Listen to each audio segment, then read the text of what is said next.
Andhra Pradesh state government retired employees associations Kakinada branch ఆధ్వర్యంలో అంతర్జాతీయ యోగా దినోత్సవాన్ని ఘనంగా నిర్వహించినట్లు అసోసియేషన్ అధ్యక్షులు పద్మనాభం తెలిపారు. కాకినాడ బాలాజీ చెరువు సెంటర్లో గల AP state government retired employees association Kakinada శాఖ కార్యాలయంలో ప్రపంచ యోగా దినోత్సవాన్ని నిర్వహించుకున్నారు.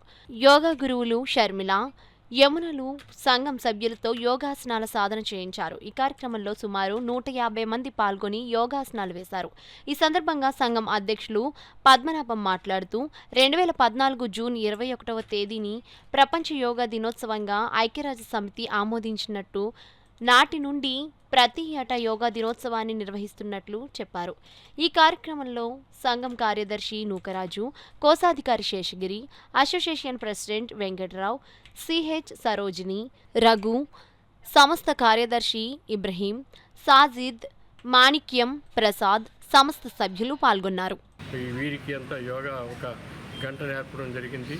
అందువలన ప్రతి ఒక్కరు కూడా దీన్ని యోగాని ఒక అలవాటుగా మార్చుకొని ఇంటి దగ్గర ప్రతి ఒక్కరు కూడా ఇంటి దగ్గర కూడా యోగా కార్యక్రమం ఆసనాలు చేసుకుంటే హెల్త్కి మెంటల్గా కూడా అన్నిటి కూడా ఉపయోగపడుతున్న ఉద్దేశంతో దీన్ని ప్రత్యేకంగా ఇక్కడ మా పెన్షన్ భవన్లో ఈ పెన్షనర్స్ పెట్టడం జరిగింది.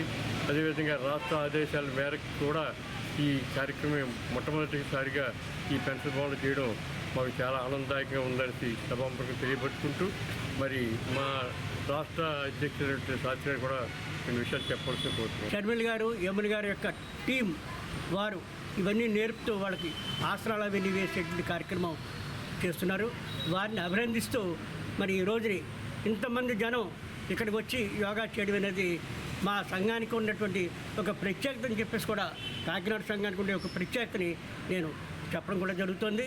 అలాగే యోగా అనేది ఈవేళ దైనందిక జీవితంలో ఒక భాగంగా ప్రతి ఒక్కరు కూడా చేసుకుని వాళ్ళ యొక్క ఆరోగ్యాన్ని కాపాడుకోవాలని చెప్పేసి నేను అందరికీ మనవి చేసుకుంటూ ఈ అవకాశం ఇచ్చినందుకు థ్యాంక్స్.